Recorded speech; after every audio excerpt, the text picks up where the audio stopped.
Andre Ward was an undefeated light heavyweight champion of the world, but his biggest fights weren't fought in the boxing ring. In his new book, Killing the Image, he takes you on a journey through his life of epic battles, thrilling victories, and heartbreaking defeats. This book is more than just about boxing.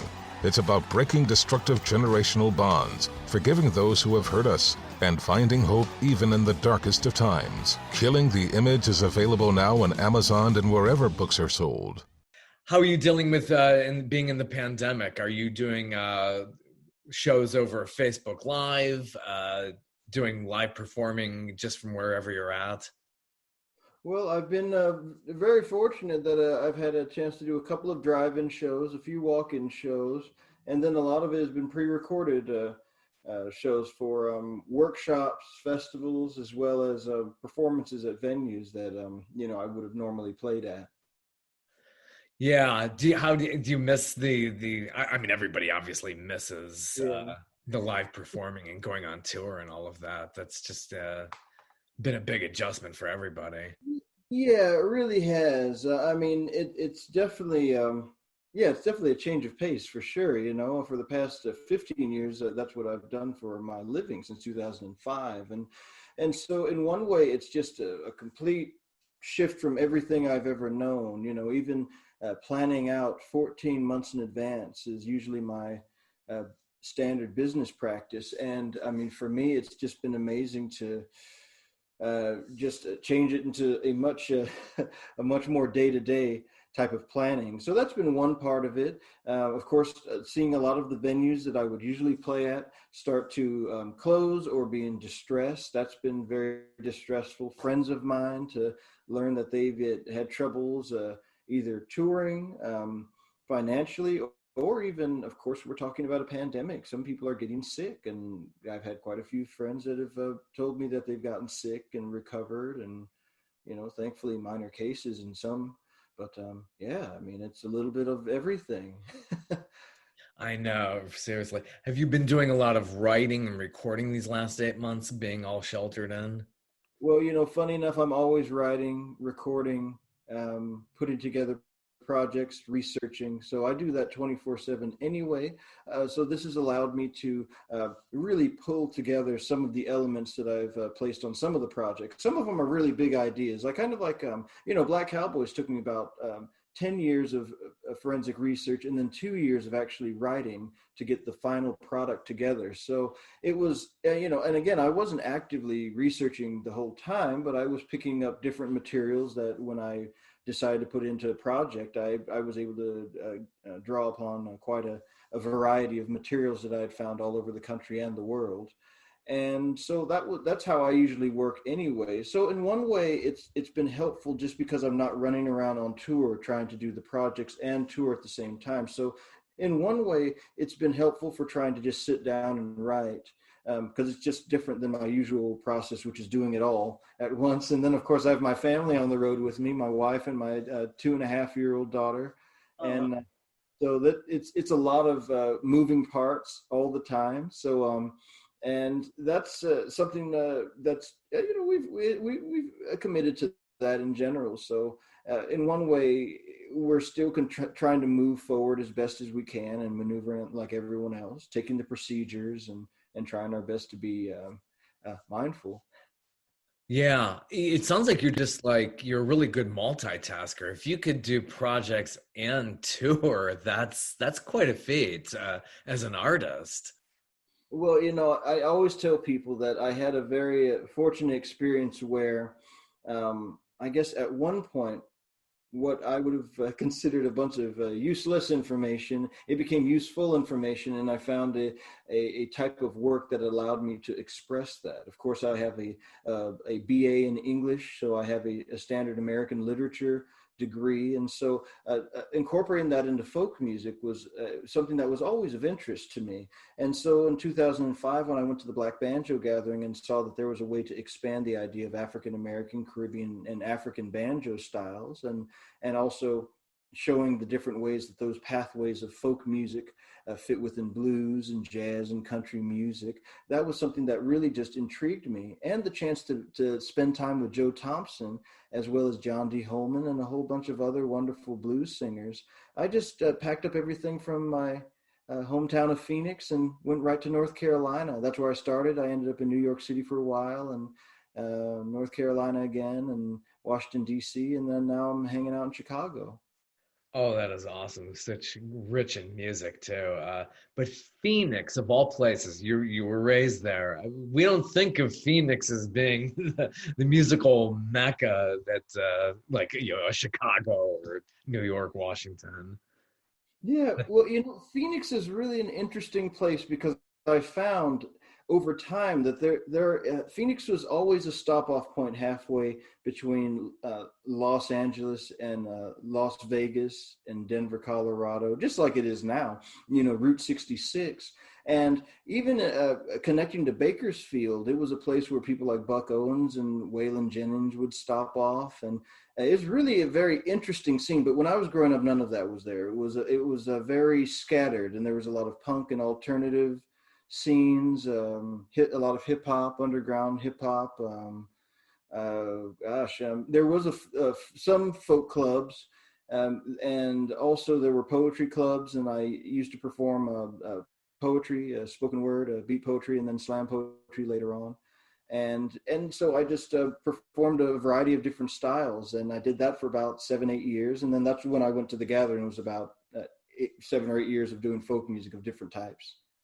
So growing up in Phoenix, were your parents a heavy influence on you mixing academics and music and going up from there? Well, my parents were advocates for education in a general sense. What I did with the education was really up to me, and they really held to that. They said they wanted, my father was he was very strict about that I had to graduate college, because as long as I had a degree, at least I could show that I went through the whole process of higher education, which was very good for me, because after I did 5 years in college at Northern Arizona University in Flagstaff,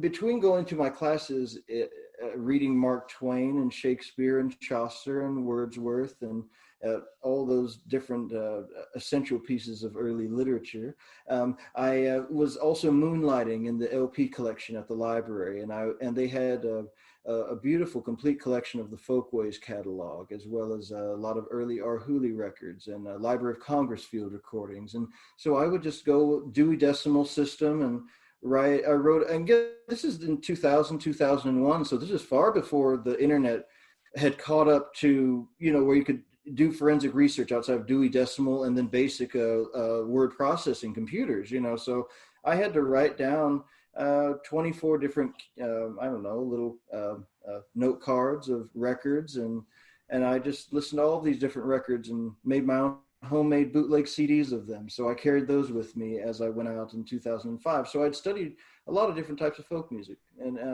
then as I went out there, I found that there were new places that hadn't been discovered or reanalyzed even. And so I took that with me everywhere I went. Nowadays, the Dewey Decimal System is something that kids have never even known about or even seen, and 78 vinyl records, much less even the 33 and a third. I mean, it must be like a total shock, but you were into that. Oh, yeah. Well, it was an interesting sort of thing where around 1998, 1999, I got interested in just listening to vinyl records. First, I got a copy of, I think it was a copy of, it was Jim Croce's Greatest Love Songs. And I just saw it at a little, flea market for $1 or something like that. A really great cover, and he has this awesome hat on it and everything, and the cigar. And I didn't know what the music was. And my parents at the time, they had a record player, but it was broken. And what I ended up doing was I bought a turntable, but I didn't realize you needed a receiver or anything like that. Because at that time, of course, there wasn't a lot of information out about turntables for just anybody to find out, and let alone getting a needle, any of those things. That really wasn't, you could go to Radio Shack, but it was still before the big revolution of vinyl had come back in. So I was just searching around, and I made my own bootleg audio systems that I would play records off of. And I had my own little way I could digitize the records through a 4-track recorder.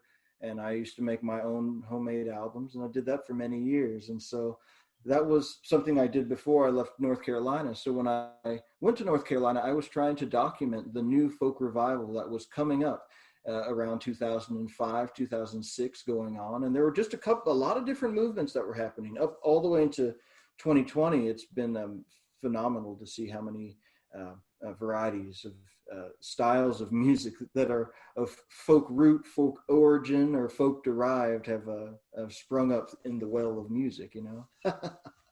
How did you end up in North Carolina, from going from Arizona to North Carolina?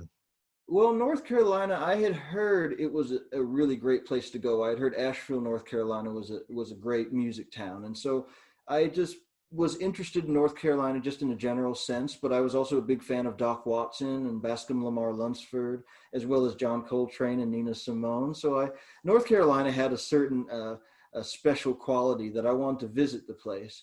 But when I went to the Black Banjo Gathering, so at that point, I'd lived in in Arizona my whole life, and I went out to 2 national poetry slams, one in Chicago and one in Minnesota in 2002 and 2003, and those were the major trips I had made outside of Arizona. And so as I was finishing college, the gathering was in April of 2005, and then I finished in May of 2005. And so nothing was really holding me back. And I wanted to give it a shot in music. I thought that when I met Joe Thompson and I found that the banjo had an African-American origin and a very rich history that was running sideline with the mainstream history that I knew, because I was also a fan of bluegrass music. I loved old-timey music, Flatt and Scruggs and Bill Monroe. And to find that there was an alternate, I'd hate to say alternate, because it would make it sound like this history was not relevant or happening at the same time as the history we've heard before.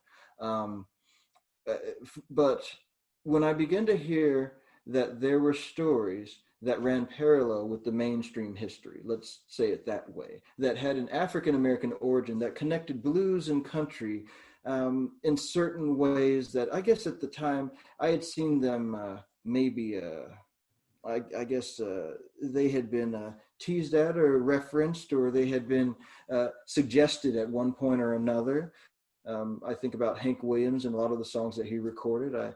I felt like songs like My Bucket's Got a Hole in It, when you know that Washboard Sam also recorded a version 10 years before, you start to see that there's an interchange between country and blues music. And so when I started to play string band music and formed the Carolina Chocolate Drops, I wanted to bring the blues, jug band, and fife and drum and country blues aspects to string band music.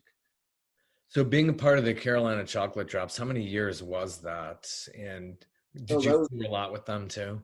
Oh yeah, well I founded the group. I'm one of the original members from 2005 to 2013, and I left in 2014. And so when I went out to North Carolina, I had met the original 2 members, and Justin Robinson and Rhiannon Giddens, and I had started to go to the jams with them down at Joe Thompson's house. So I'd met Joe Thompson at the Black Banjo Gathering, and I had also gotten a wonderful Good Time Deering banjo from the silent auction at the Black Banjo Gathering. And they gave it to me because they thought I was a very promising young banjo player, and they thought that I should learn a 5-string, because at the time I was playing a 4-string plectrum banjo, which is what I still play in my shows. When I first started out, I didn't know that you needed 5 strings to play the banjo. And when I first wanted to learn to play, the first banjo I found was a Ludwig tenor banjo, which is more of what they call Dixieland jazz, which is a old-time New Orleans jazz. And especially in the 50s, there were groups like the Firehouse 5+2 and different groups that also the Preservation Hall Jazz Band are a great exponent of this style of music. And they had banjo players, and I would find all these records in the junk shops. And so I learned a little bit of 4-string jazz banjo playing. But then I also incorporated Doc Boggs, early country blues, and any other type of music that I had heard on the guitar. And so I switched back and forth between the guitar and the banjo. And by the time I went out to North Carolina, I began to learn about North Carolina traditional music and began to study with people out there. Yeah, so much artistry in the Asheville area. It's just, of all the arts in that area, it's just the mountains. There's just something about that really brings out so much good music, and then the culinary arts and the visuals. It's just, I'm sure it's awe-inspiring being in that area.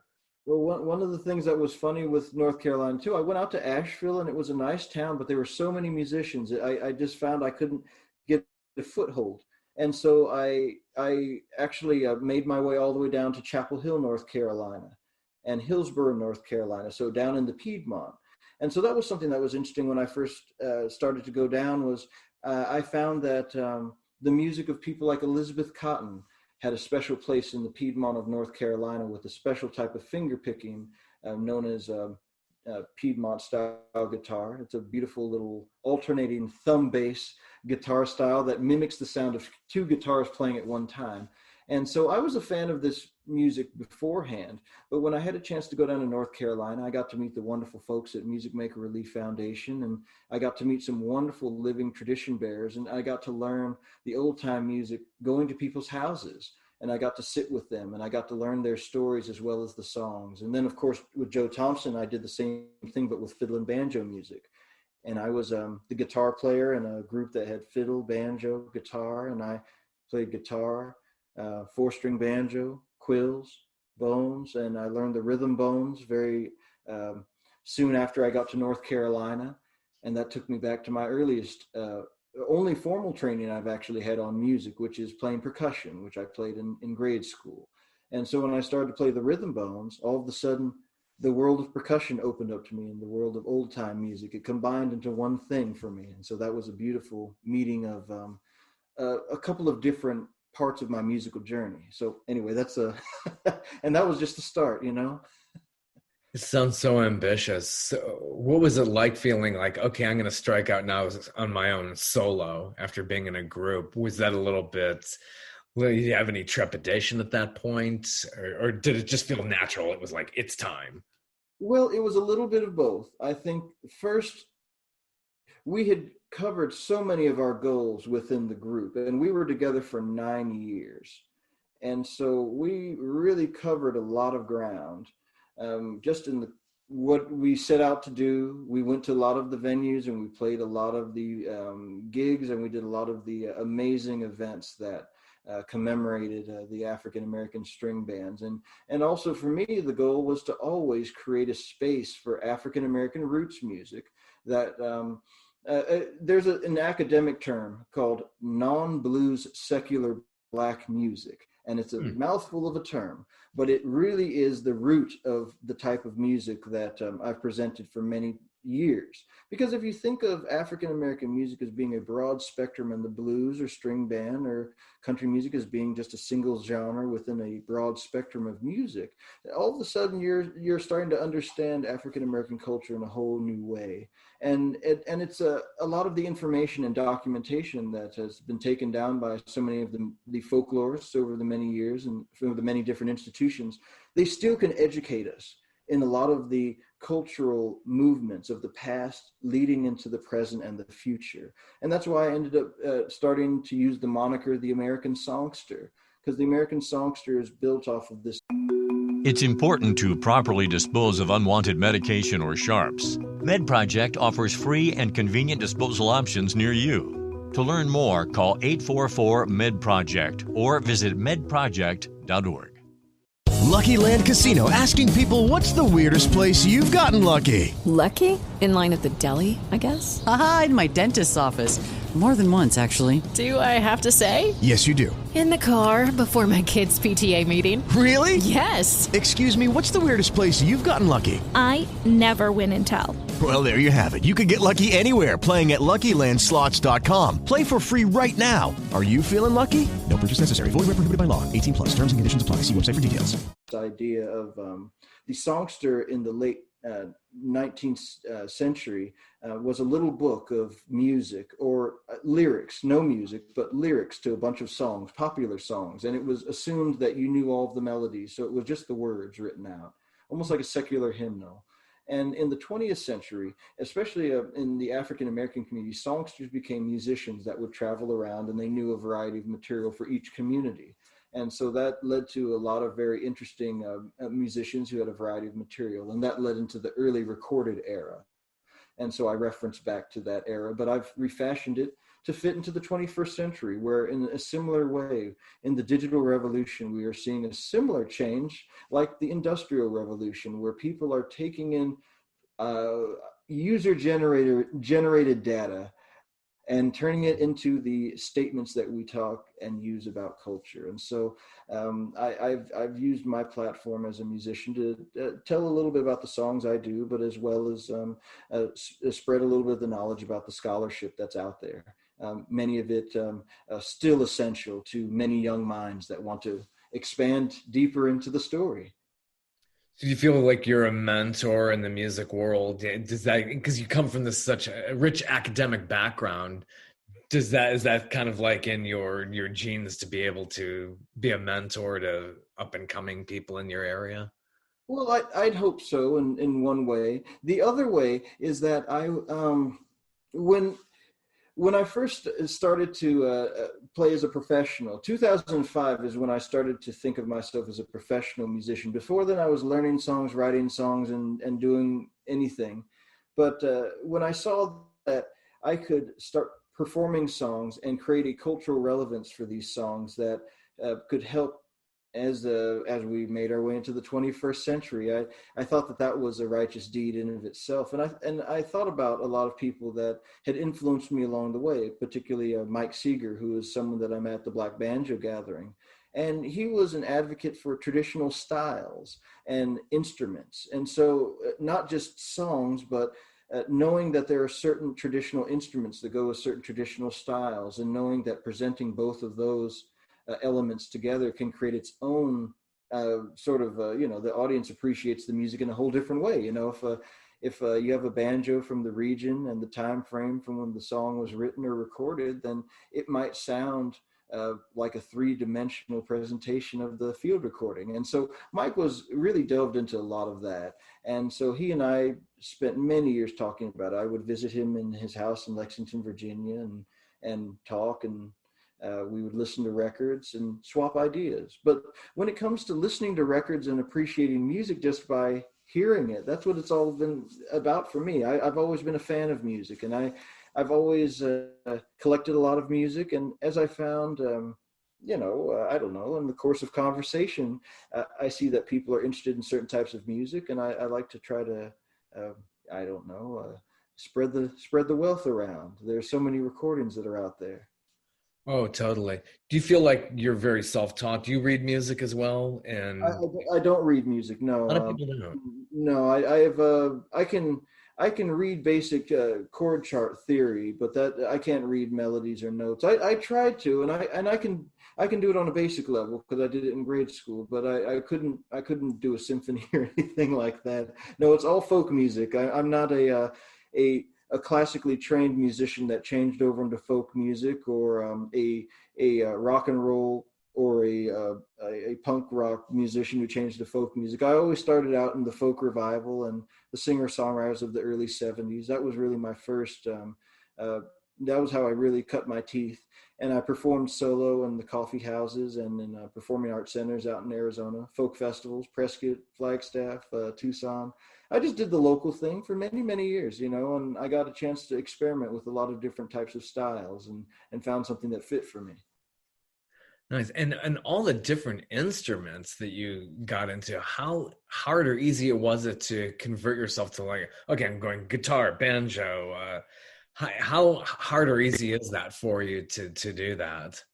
Well, as a percussionist, you're always faced with multiple instruments in your repertoire, no matter what. So I've always, from the very beginning, have had a sense of multiple instruments when it came to performing, and also when you're playing percussion, you can switch from one instrument to the other based on the arrangement or the composition. And so putting an instrument down and picking up a new instrument, or playing one instrument at one time and then playing another instrument with another rhythm, is something that's very natural to me.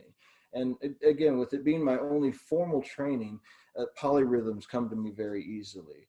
And so when I started to play the guitar, I found that the guitar also had polyrhythms. You could play chords and you could play notes and melodies, but there were also polyrhythms and rhythmic sounds, which is, of course, what drew me to people like Charlie Patton and Leadbelly, because their guitar playing is so rhythmic.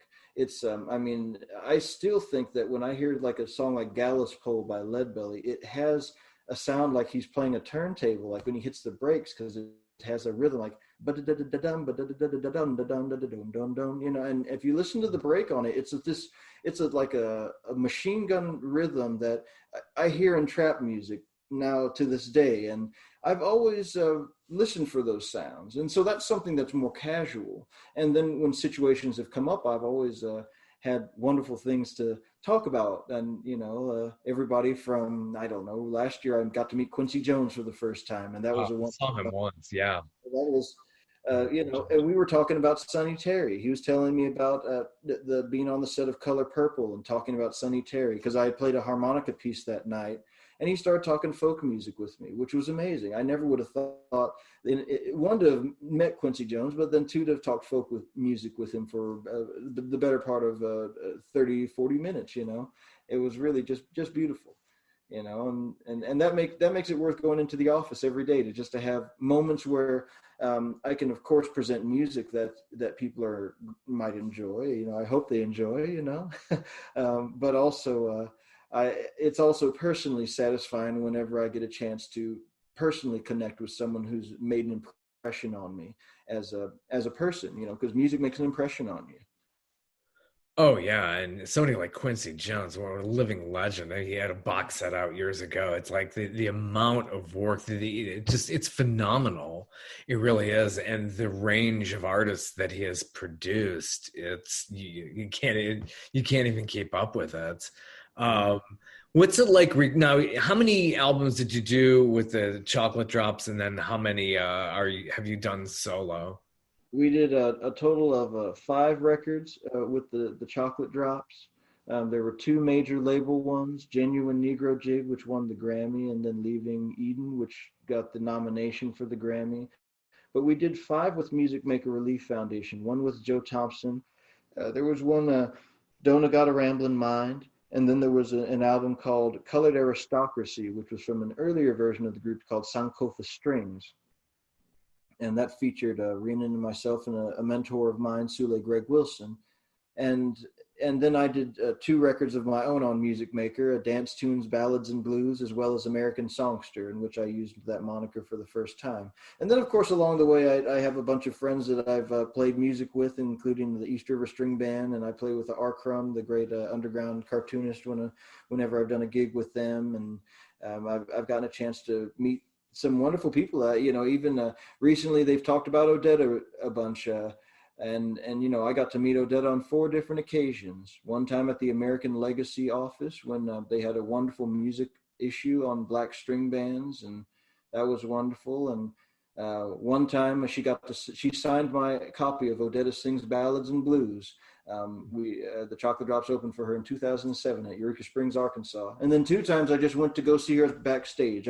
She was on the bill with me in Canada at the festival, and I just went, it was Odetta, why not go backstage? Because she already knew me. And I just said, hey, Odetta, how you doing? You doing all right? And just seeing how she... Judy was boring. Hello. Then Judy discovered ChumbaCasino.com. It's my little escape. Now Judy's the life of the party. Oh, baby, mama's bringing home the bacon. Whoa, take it easy, Judy.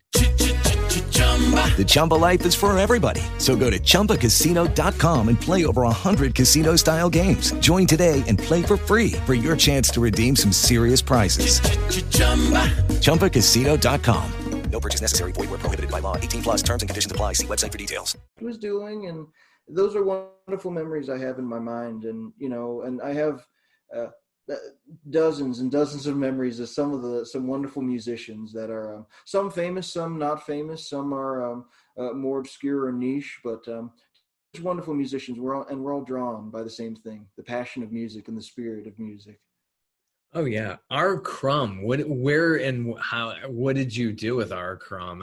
That's somebody that really comes to mind because I got to meet Harvey P. Carr. Oh yes, did the writing for R. Crumb's material. And great movie about Harvey P. Carr done years ago, and a wonderful documentary on R. Crumb that I saw. Yeah, Terry Flagall. Wow, yeah. So what did you do with R. Crumb? Well, meeting R. Crumb was very interesting because I met him through some friends of mine, a group called the East River String Band, Eden and John's East River String Band. And I had met them through the Jalopy Theater, which is a venue in Red Hook, Brooklyn.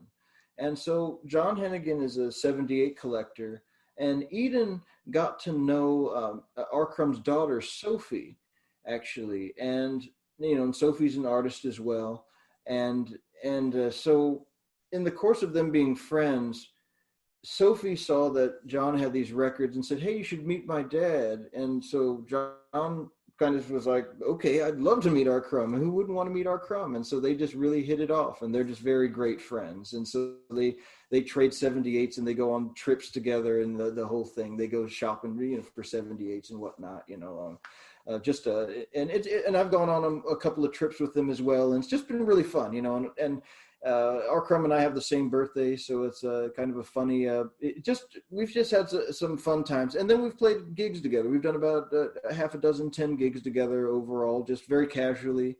With the East River String Band, I've guested on about 3 of their records, and all of the records are done by R. Crumb, and so I have a rendering of R. Crumb that's on each of these records, and it's just fun. That's one of the more casual things I've done, and just to get to meet R. Crumb and get to play music with him. He's an excellent tenor banjo player and an excellent mandolinist. And, a lot of people don't know that, or they may not know his group, the Cheap Suit Serenaders. I was a big fan of that group for years and years. So also it was great to be able to sit on the bandstand with him just to do that, Oh, that's so awesome. What was it like? How did you feel when you won some Grammys? That was must feel the Grammys that's an interesting it was an interesting moment. A Genuine Negro Jig was our first major label gig. Of course, the first thing I was relieved that we won the Grammy the first time, because of course I was very grateful, because many years you can be nominated for a Grammy, and of course I've been nominated since, and you don't win the Grammy sometimes. It's sometimes the competition is very stiff. So the fact that we were able to win so early on was something that I've always been very grateful for. But also working with Joe Henry was essential, and working with None Such Records and David Byther, and it was our first outing as a group outside of being a homegrown group that had come up through the ranks, of course, playing in the rural South and starting to build a audience from square dances up into the major venues. And so we did that slowly and steadily. So when we met with None Such Records, we decided to take it up a notch. And so we really put down all of the songs in our show that had been essential pieces, Cornbread and Butter Beans and Genuine Negro Jig at Hit 'em Up Style and Your Baby Ain't Sweet Like Mine. And then we put a couple of other ones on there. I had a version of Trampled Rose by Tom Waits from his album Rio Gone, which I always loved that record. And so we did that one. Joe Henry, for example, we were talking on the phone with him, trying to see if it was going to be a good fit. And he and I got to talking about the records he had worked on. And when he mentioned that he did Don't Give Up on Me by Solomon Burke, I told everybody, I said, we have to work with Joe Henry. After, because I remember in Phoenix, I heard "Don't Give Up on Me," and I thought it was one of the most beautiful records ever made. And so I said, we got to work with Joe Henry, and so we did. And he told Joe told some amazing stories about Solomon, and at that time he was getting ready to start working with Ramblin' Jack Elliott on the "I'm a Stranger Here" album. So it was a beautiful moment. So I always have the philosophy myself when working with people. If you can compare philosophies together, and it can work out, you can work together. And so when Joe and I started talking about Ramblin' Jack and talking about some of the good old folk music, I knew we could work together really well. And same thing with Buddy Miller. When Buddy Miller told me that he recorded Solomon Burke doing that's how I got to Memphis in his house. That's when I said, we got to do this. And that's why we cut Leaving Eden right there in Buddy Miller's house. Well, Solomon Burke, not like this huge household name, but I talk to musicians, and it's like that's like the holy grail in a way. It's like it's amazing, the inspiration from somebody like a Solomon Burke. What's it like recording? How's the recording process for you when you go into do you go into major studios? Do you do this on location? It's changed over the years. And then I did get to see Solomon Burke before he passed away when I was on tour. It was in Denmark. Oh, wow. 2 a.m, raining, but under a big tent. And it was the most amazing show I'd ever seen. I was sitting in the wings. So I was actually like 5 feet away from the man. So it was pretty amazing on that one anyway. But Solomon Burke was he was a beautiful inspiration. But with the recording process, at first I started out just as a straight folkloric recorder. I liked putting one microphone up, and I was a big fan of people like Tom Waits. And so I liked the crunchy lo-fi recording sound. I liked the sound of a demo recording, because also I started to make records. I started to listen to records at a time when some of the major albums were being re-released, and a lot of those albums featured bonus tracks from artists that were demo recordings, small acoustic recordings that were just interesting, unfinished pieces. And I always liked that quality. And I also liked that quality in early 70s acoustic recordings, where you have this very acoustic-y folk sound, but you have a big, broad sound like a jazz record in its own type of way, And so I've always tried to get a little bit of that give and take when I've really gotten into the studio, especially when I got into the major label stuff. I really wanted to figure out, how can I create a nice broad spectrum that's cinematic and is a nice, a beautiful record that can be just as engaging as a rock and roll or as any pop record, but it's rooted in folk tradition. And it also explains and shows the way to the source material in its own type of way. And I try to be meticulous in creating liner notes and certain sounds so that you might be drawn back. I don't try to copy it, of course. I've never copied a sound in my entire career, except if I cover a song, and I always make sure to reference back. But if I do an original number, I try to figure out a way to reference back, but make sure it's something new and unique. Yeah, it must be a really tough process to say, hey, I love the sound I just created, or this melody, but has this been done before? I mean, how do you check against that? That's got to be like really tough. I wish there was like some computer program that says, here's my melody. Can I check against this? Somebody going to accuse me of ripping something off. Well, it's a funny thing, because, back when I started when I was 16, I got a small Tascam Studio cassette 4-track recorder. And so I learned how to overdub. I learned how to mix. I learned how to do basic mastering on a very small scale on my own. And so when I went into the studio, even though I couldn't use any of the bigger machines, I had a basic idea of what I was looking for every time I was going into the studio. And I really tried to craft all of those records in one way or another. And there was a lot of pre-production in all of those records. With every Chocolate Drops record. With the Lucky Land Slots, you can get lucky just about anywhere. This is your captain speaking. We've got clear runway and the weather's fine, but we're just going to circle up here a while and get lucky. No, nothing like that. It's just these cash prizes add up quick. So I suggest you sit back, keep your tray table upright, and start getting lucky. Play for free at LuckyLandSlots.com. Are you feeling lucky? No purchase necessary. Void where prohibited by law. 18 plus terms and conditions apply. See website for details. Judy was boring. Hello. Then Judy discovered ChumbaCasino.com. It's my little escape. Now Judy's the life of the party. Oh, baby, mama's bringing home the bacon. Whoa, take it easy, Judy. The Chumba life is for everybody. So go to ChumbaCasino.com and play over 100 casino-style games. Join today and play for free for your chance to redeem some serious prizes. ChumbaCasino.com. No purchase necessary. Void where prohibited by law. 18 plus terms and conditions apply. See website for details. I took 40 different songs that we had arranged and played in concert, and I got reactions from the audiences, and then I made demo recordings of the group, and then I crafted it down into 20 songs, and I sent that off to the label. We crafted that down into 15 songs, and then we made it into the final product as we saw. And I do that with every record. With Prospect Hill, which was sort of a step in a different direction, of course, breaking away from the Chocolate Drops, because, of course, that was when we were working with a major label. With Prospect Hill, that was my first independent project where I got to do it all on my own, and I produced the entire project. So what I wanted to do was I wasn't sure if people wanted a more traditional sounding record or if they wanted a more progressive sounding record. 2014 was sort of a year that it was really hard to tell. It could go either way. People really wanted a rooted sound, and people also wanted a futuristic sound. So I was trying to figure out, where do I fit in that as a historian as well as a modern artist.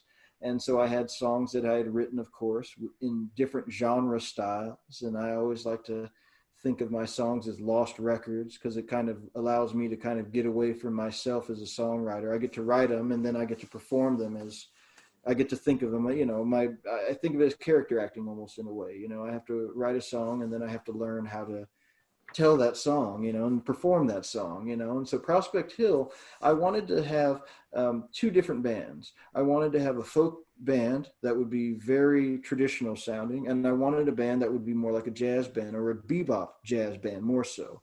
Because, of course, for me, I've always been a fan of Charles Mingus, another Arizona native, and I've always been a big fan of Art Blakey and any number of Blue Note records, and I wanted to try to figure out a way to make a folk or an old-time record that had the aesthetic qualities of any of those Blue Note records, because, of course, bebop jazz is acoustic music as well. Most of the times you're not using electric instruments, and so you really have just great engineering, great mic placement to capture those sounds. And so that's why I hired Jason Richmond to be the engineer. And so he and I went on the journey.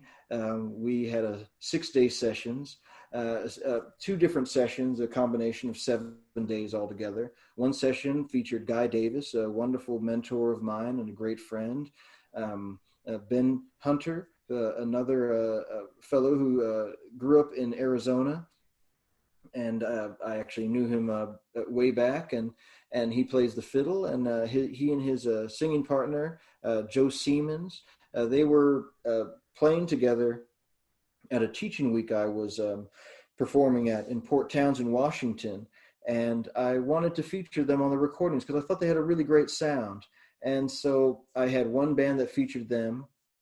And of course, I had Purife Cresoni doing some backup vocals a little bit later on the first band. And then the second band featured a small group that Jason Richmond recommended, because I asked him if he had anybody that he would recommend in the local area of North Carolina. And he found just a great group of musicians. Ron Brendel, who had played with Mose Allison, Kobe Watkins on the drums, who had played with Sonny Rollins for many years. Also, we had Keith Gans, who's played with everybody from Bruce Coburn to, he's an all-around session guy. And Brian Horton, who was he's a protege to Branford Marsalis. And so I brought these wonderful musicians together. And so when I did the sessions, we cut everything for that one. I wanted it to all be laid out. I wanted alternates of all of the songs, and I wanted a big palette to work with, because I eventually wanted to make a box set, which is what I did this year in 2020 with the American Songster Omnibus. And I did songs like Till the Seas Run Dry, and the first session was with Guy Davis and Ben Hunter, and we cut a great version of it, and then we cut another great version with the jazz band, and then I had to choose between these two great versions. And when I did Prospect Hill first in 2014, I chose the jazz band version because it was just a beautiful recording, but I couldn't let the Guy Davis version sit in the vaults. And so in 2015, I tried to follow the trend of Record Store Day, again, advocating for vinyl records and the power of local music in a record store. And I made a Record Store Day EP featuring not only alternates of songs that were on Prospect Hill, but I also featured beats.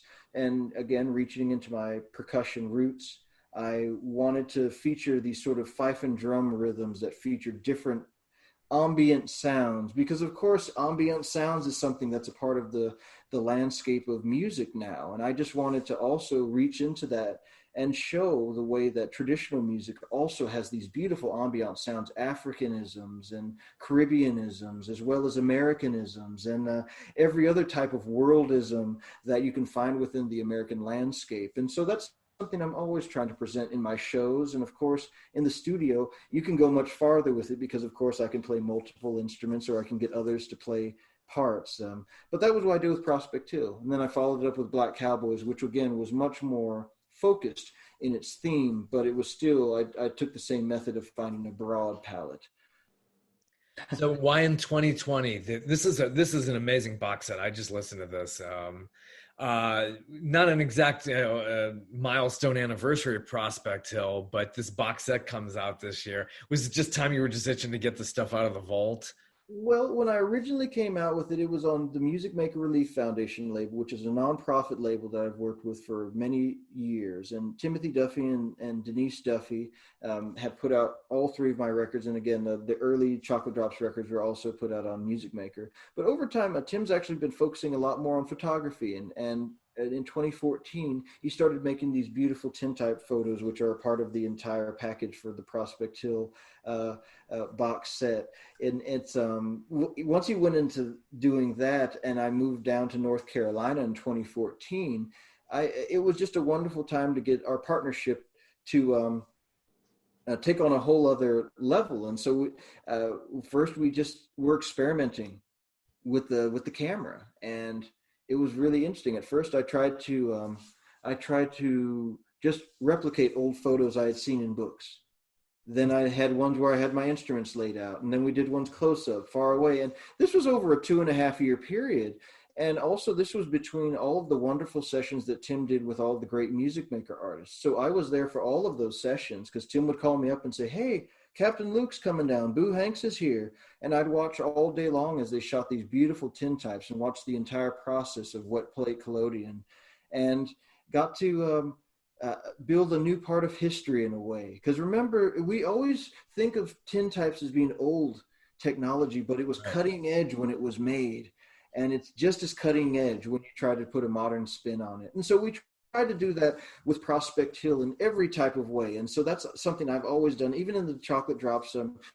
It links back to my work with Bill Stieber with the Leaving Eden cover, as well as many of the Chocolate Drop stuff. We had tintypes way back then. And it was just amazing to be able to go deeper into the country blues iconography world. You know, we obsess over the 1 and 2 pictures of a blues artist. But what would happen if that blues artist had access to the camera and had more photos taken?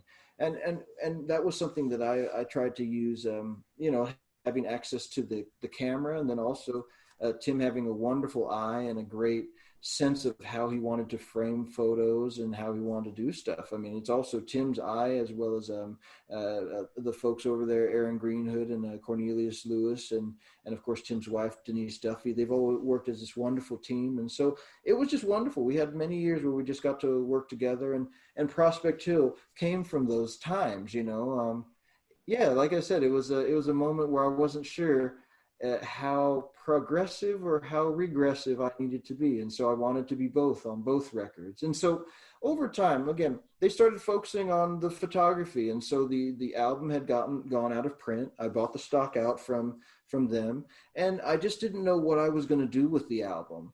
And I just figured, let me just reissue the album. And I put it out in segments, but I figured, let me put it all together in one package. And Cheryl over at Omnivore was just so kind and just picked up the album instantly and said, yes, I'd love to reissue it. And then she asked me, is there anything you haven't reissued or you haven't released? And as I've mentioned before, there was a lot of material that was left on the cutting room floor, except for this one segment of audio that I had put together that I wasn't able to use. It was sort of an offshoot of what got over. It was all these instrumental and ambient tracks. And so I asked Jason Richmond to send me everything that he thought might be usable from the ambient tracks that we did put together. And he sent me 12 tracks. And so I thought, wow, not only did I get a few tracks, but I got 12 tracks, including great instrumental cuts for like Hot Chicken, the big band. I did the vocals afterward, and Clock on the Wall as well. Those were songs that we really wanted to emphasize the big band, because it was the first time I had had a full group. Every one of my recordings before that was always solo, or maybe one overdub that I would play jug or maybe some bones or something. But we really wanted to go the full scale with it. And it was really wonderful to even hear a song like Clock on the Wall without the words. It really made a very intriguing story. So once I got all the tracks, I sequenced it into a third part, and voila, we have a box set.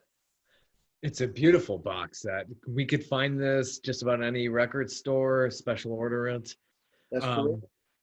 And there are extensive liner notes that your wife was involved with. That's correct. My wife, Ania Kennard, since working on the Black Cowboys liner notes, has worked with me editing all of my written materials and also my social media. She's my second in command, is right there with me and making sure that everything we put out there is completely on the level. And so when we were thinking about reissuing the album, I was thinking just doing like years ago, Simon and Garfunkel did a box set of all of their Columbia albums. And I thought maybe doing a mini LP sleeve package. And she looked at me and said, you just need to do the whole package over again and rewrite the liner notes.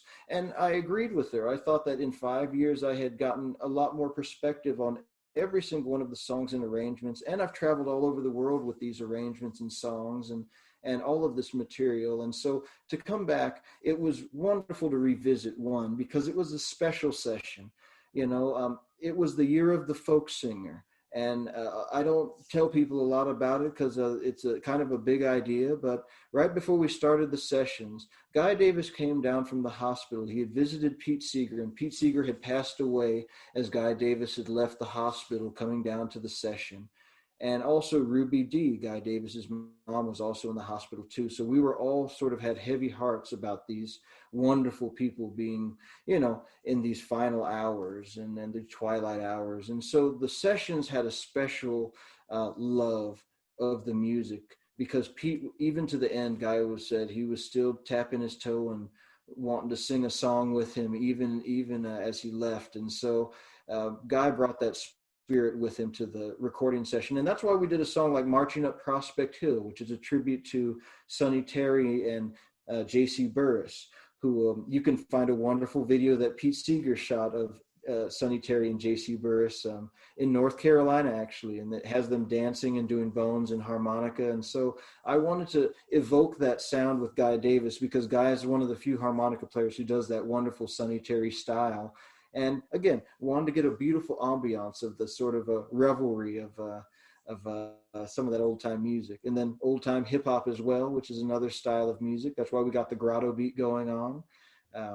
Guy, of course, is one of the pioneers of hip hop. His first acting gig was in the movie Beach Street under the production of Harry Belafonte, no less.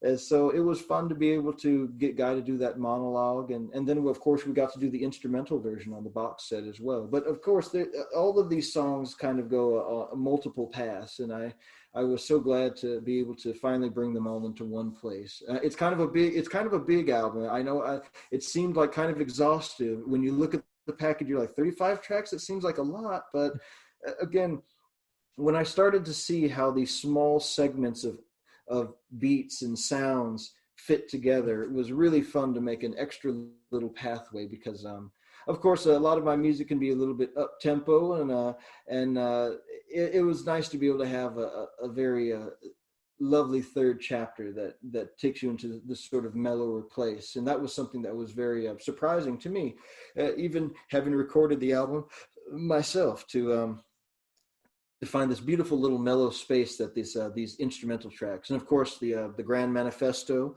with Big Head Joe and the electric guitar. That was another. That was a track I had worked on, and I wasn't able to find the final element when I was recording it, but in revisiting it, we found it, you know, and it was beautiful just to be able to get the sound of the giant 6-string banjo next to this beautiful electric guitar. Just a wonderful juxtaposition. And then Blue Butterfly, which was another little instrumental. It was just one take that Guy Davis and I did in the studio, literally one take. And I listened back to that thing and I thought it was so beautiful, and it made a wonderful ender, because Prospect Hill thematically talks about a lot of different themes of betrayal and love and jest and going back and forth through time and space and places, you know, and to end on Blue Butterfly, and it felt like such a wonderful cleansing moment for the entire project. And I was just so glad that it tied itself up in that way. And, you know, you just never know sometimes. You paint a picture and you just never know what the last element is going to be. And a Blue Butterfly, who knew? You know? Yeah. It's really, you know, it really moves. You say 35 tracks, like, oh my gosh, this is so, it really moves. It doesn't feel like, you know, however much time has passed, because it's just, I mean, songs aren't very long either. So, and it's a great flow. So it's like, it goes really fast when you really think about it. You go through all the discs. Georgia Drumbeat is one of my, oh yeah. Favorites. Well, that was see, and it's funny, that was on purpose. At the time, a lot of the records I felt were excessive with extra space on the tracks. Like, people were doing a lot of long notes and long fades and everything at that time. And I wanted everything to be concise. I wanted it to be like rock and roll's 1950s, like 2.5 minutes or a 2:10, like I Can't Do It Anymore is like 2:12. And I wanted it to be like a Roger Miller length record. Like, I didn't want it to be a 3 or 5 minute song. And that was on purpose. And so Prospect Hill is 38 minutes, 20 minutes for What Got Over, and then one more 22 minutes to make an even 90-minute record out of all those tracks. And I've always sequenced my records that way. I think of them as, I don't like to sequence beforehand when I'm making my material. I like to get all of the material in one place and find the story within it, because a lot of it's easy to get lost. It's easy to get lost. There's a lot of stories that are being told, and it's easy to get lost. And so for me, sequencing, in the digital age, I can't guarantee that someone's going to just listen to the whole record. So you've got to sequence it so it's good from the beginning to the end. And I'm an old school record collector in that way. Some people aren't sticklers about it. It is a little obsessive when it comes to the sequencing process. But at the end of the day, you know, I can do everything I can until I release this record. And if something's wrong, just like any record, it's wrong forever. And as an artist, I got to do what I can to try to at least, you know, do the best I can, you know, and for me, I also try to make sure the song sounds spontaneous. I always hate it when a song has lived its life and you don't record it in time, and then it's gone, you know. And I try to figure out ways to make the song sound fresh every time, even though many of the songs were written 5 and 6 and sometimes 10 and 12 years before Prospect Hill even came out. Till the Seas Run Dry, I wrote that back in 2008. But when I recorded it, I made it so that it's... Okay, round 2. Name something that's not boring. A laundry? Ooh, a book club. Computer solitaire, huh? Ah, sorry, we were looking for Chumba Casino. That's right. ChumbaCasino.com has over 100 casino-style games. Join today and play for free for your chance to redeem some serious prizes. ChumbaCasino.com. No purchase necessary. Void where prohibited by law. 18+ terms and conditions apply. See website for details. Lucky Land Casino, asking people, what's the weirdest place you've gotten lucky? Lucky? In line at the deli, I guess? Aha, in my dentist's office. More than once, actually. Do I have to say? Yes, you do. In the car before my kids' PTA meeting. Really? Yes. Excuse me, what's the weirdest place you've gotten lucky? I never win and tell. Well, there you have it. You can get lucky anywhere, playing at LuckyLandSlots.com. Play for free right now. Are you feeling lucky? No purchase necessary. Void where prohibited by law. 18+. Terms and conditions apply. See website for details. Sounded spontaneous, like it's the very first time I ever sang it. And that's something that you do in the studio, and that's something I've always, I think about people like Harry Belafonte, for example. His records are, he sounds so alive when he's singing on his records. And so I tried to evoke these type of sounds, or I think of Cat Stevens as well. He's another great guy. Great acoustic records. If people haven't ever heard his whole catalog, it's beautiful acoustic guitars with rock drums and, So, I didn't get into rock drums necessarily, but I got into some very funky R&B rhythms though, and some honky tonk though, which was fun. I saw Cat Stevens. I think Stephen Colbert had him on not too long ago. Wow. Sounded amazing. I guess just preserved his voice. I guess he wasn't touring and performing live too much. It sounded just absolutely incredible. So, are you of somebody of many disciplines? You have many instruments. You learn. You do the fife as well. That's right. Mm-hmm. And it just have you done any acting or anything outside of music? I have done a little bit of acting. My first role in a movie was in The Great Debaters with Denzel Washington and Forrest Whitaker. I was starring. I was in the Juke Joint Band in the very first scene. So if you turn on The Great Debaters, you can find me in the first 5 minutes of the movie. You can catch my head ducking down as I'm playing some drums in the Juke Joint Band. It was really a fun time. And Sharon Jones was there, Alvin Youngblood Hart, and that was our collective group. Of course, Sharon Jones has passed. I got to meet her, and it was right when Amy Winehouse had just gotten big. And so it was great to meet Sharon at a time before Sharon had gotten big. It was right before she herself had gotten big. So I got to just spend a lot of time with her on the set and just chatting about stuff. Anyway, it was really fun. And Alvin Youngblood Hart, of course, is another mentor of mine, a great hero to me. And so we all worked together on The Great Debaters for that. And we did the soundtrack, which you can still find on Atlantic Records. So that was the first thing I did. I've done a couple of independent movies here and there. You can find them. They're kind of like, there's one called Sprout Wings and Fly, which was done in Asheville and in Western North Carolina. But more recently, I was on Sun Records on CMT in 2015. I played the role of Joe Hill Lewis, and that kind of came in as an interesting sort of project out of the blue. I was just I wasn't actually doing anything. I was going to the grocery store actually, and I get a text from my good friend Pokey Lafarge, who I've known Pokey Lafarge since 2006, and we've been good friends forever. And he asked me if I knew any songs by this fellow Joe Hill Lewis. Now, Joe Hill Lewis is an obscure blues singer who was a one-man band, so he played the bass drum and the guitar and the harmonica and the hi-hat at the same time. And he played on WDIA, the all-black radio station in Memphis, Tennessee, with Rufus Thomas, the Funky Chicken and all that. And so he was a harmonica guy that was one of the influential guys that was in the sort of Sonny Boy Williamson II vein. Like, he was a radio harmonica guy. And so he had this song, Gotta Let You Go, and it's the very first recording that Sam Phillips did in what would become Sun Records.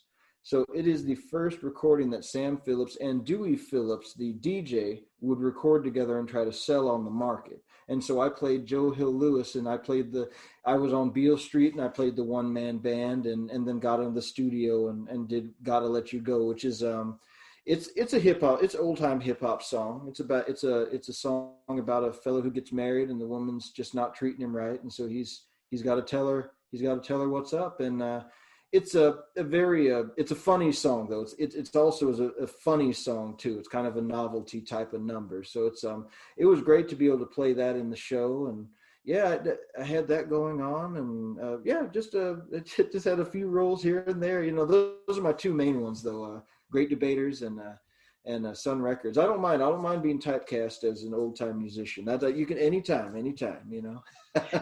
It's needed when, you know, it's funny, you do these period pieces or anything like that, you need like a juke joint band or anything like that. I think that's just, obviously it would be very natural to have somebody like yourself in it.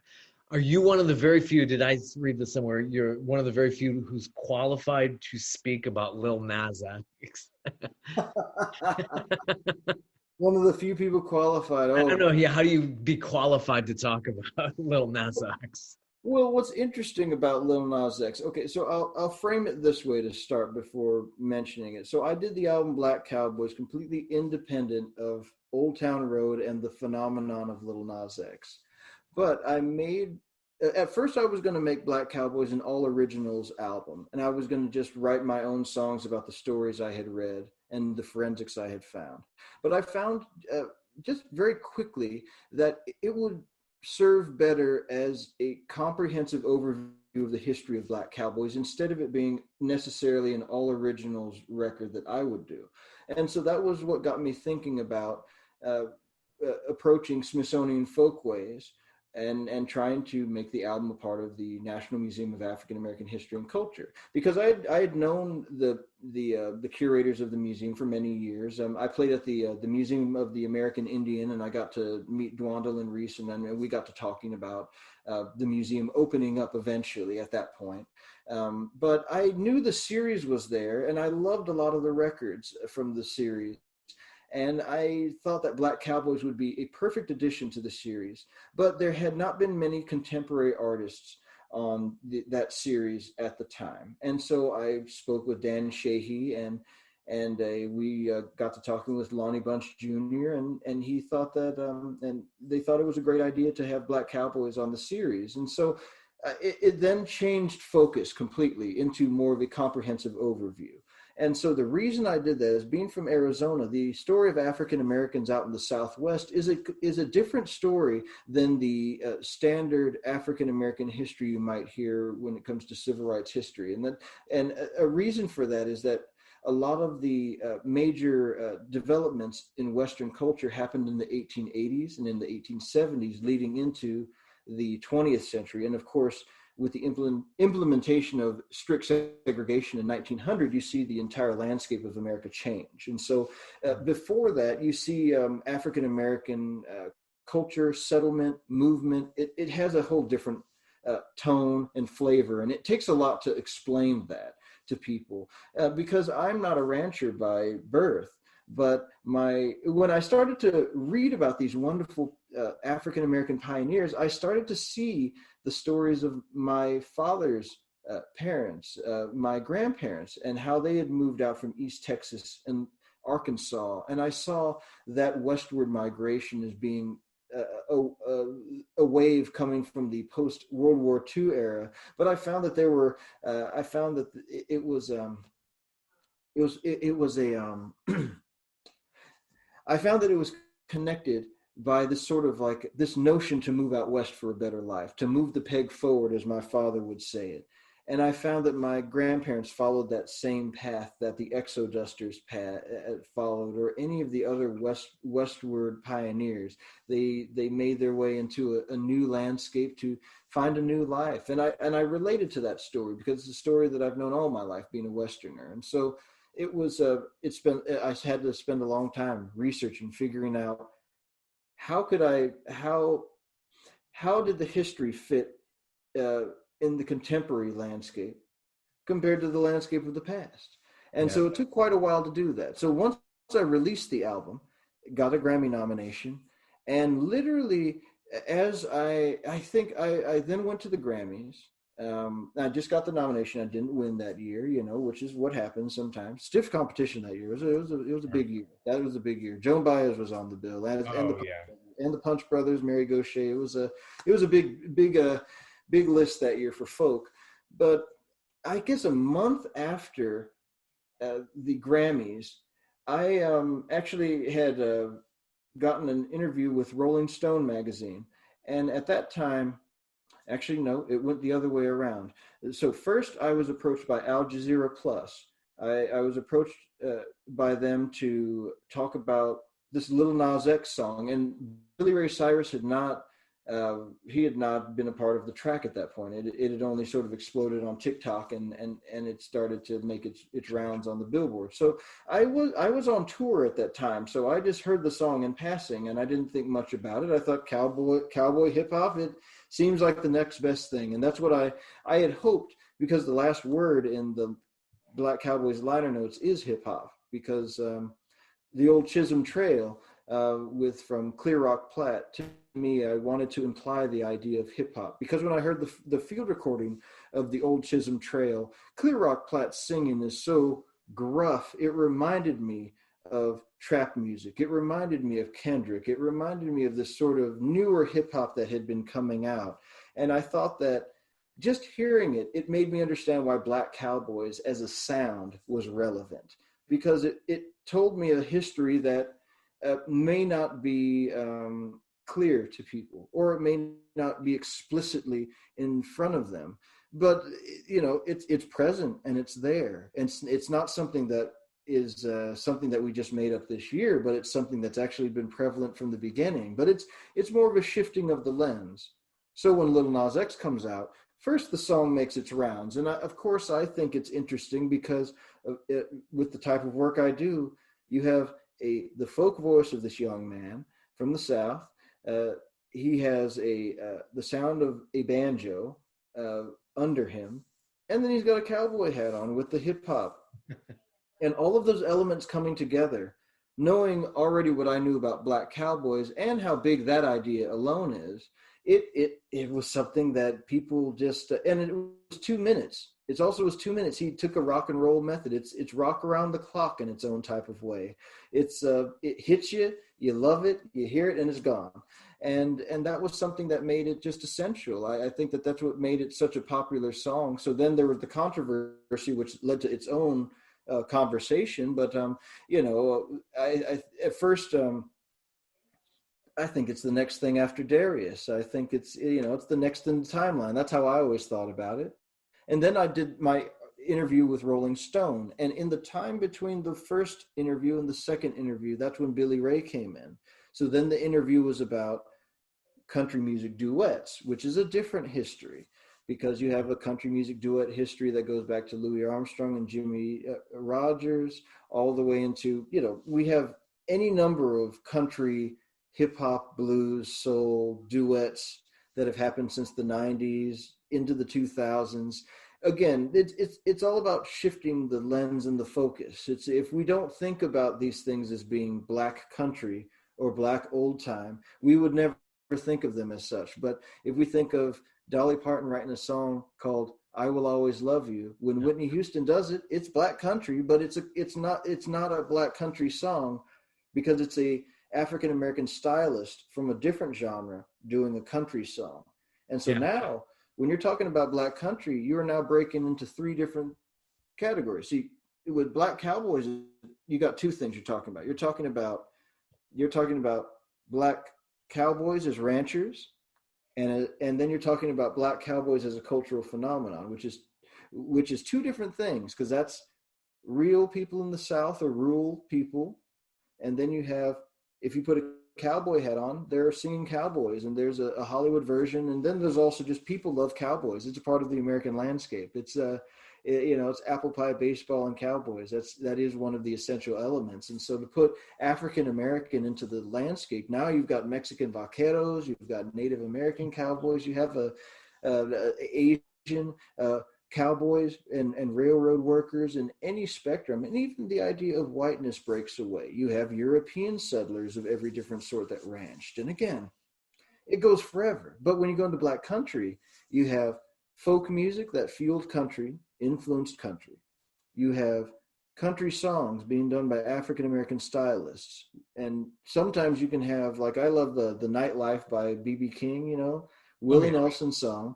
Super country when Willie Nelson does it, but when BB does it, it's a totally different song.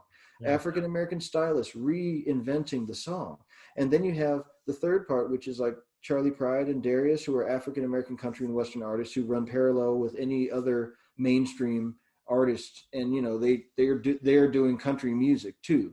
And so there's three elements when it comes to Black country. So with Lil Nas X's little 2-minute song, he evoked both ideas. So it really was a multifaceted reaction that came from the audience. And I think like the Beatles or anything else, we're in a time where people just got up and started screaming, like they just started getting up and screaming because they loved the song. And, I tried to do that with Shake Your Moneymaker with Rev Payton earlier this year too. And we did a great little record with the Steve Cropper, and it was based on the same idea, just a hot little record to get you up and moving, and then that's it, And but Lil Nas X, I mean, he's also part of a brand new wave of artists who are completely developing through the digital platform, and that's something that is not what I started out. I come from a performance artist background where I started out on street corners doing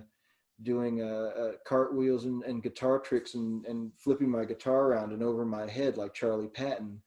And so when I go into the digital stream, it's a different thing, but I'm also a scholar. So I'm also trying to show context and also get some of these artists, some well-known, some lesser known, and get them recognized within the spectrum of, especially within country music, like groups like the Mississippi Sheiks, who are well known in the blues world.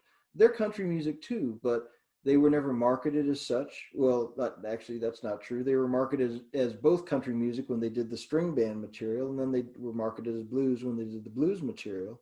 But now in the 21st century, we have an opportunity to be able to see the Mississippi Sheiks as a multifaceted music and a multifaceted group.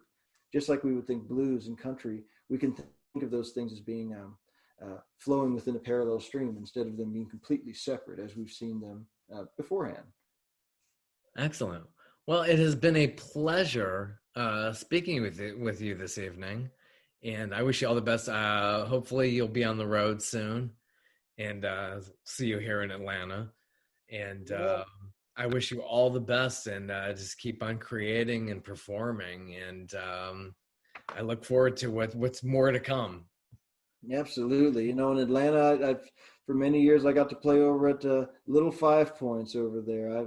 I miss making it over to the Variety Playhouse every year. I used to do every December, used to play a concert out there. I was thinking about Criminal Records recently. On Smithsonian Folkways, they reissued another Music Maker album from Layla McCalla, an album called Very Colored Songs. And, at Criminal Records, I think I was back in 2011. It was the first time that Layla played with us. I went into Criminal and I found a copy of the wonderful box set, Alan Lomax in Haiti. And Layla had told me she was deep into the Haitian music and wanted to know more. And so I just went and I picked up a copy of that box set. And then I put it right in her hands and said, Layla, tell me everything you can about this one whenever you get a chance. And it was wonderful to see Very Colored Songs find a new life, because she did a couple of songs and she mentioned she got them from the box set. And that's a beautiful thing, and it's wonderful to see the spirit of music continue to move on. Well, I appreciate your time, and hope to see you in the future. Hope maybe I can make that Eddie's Attic show in March. Oh, yeah. Wonderful, wonderful. Well, take care. Have a good evening.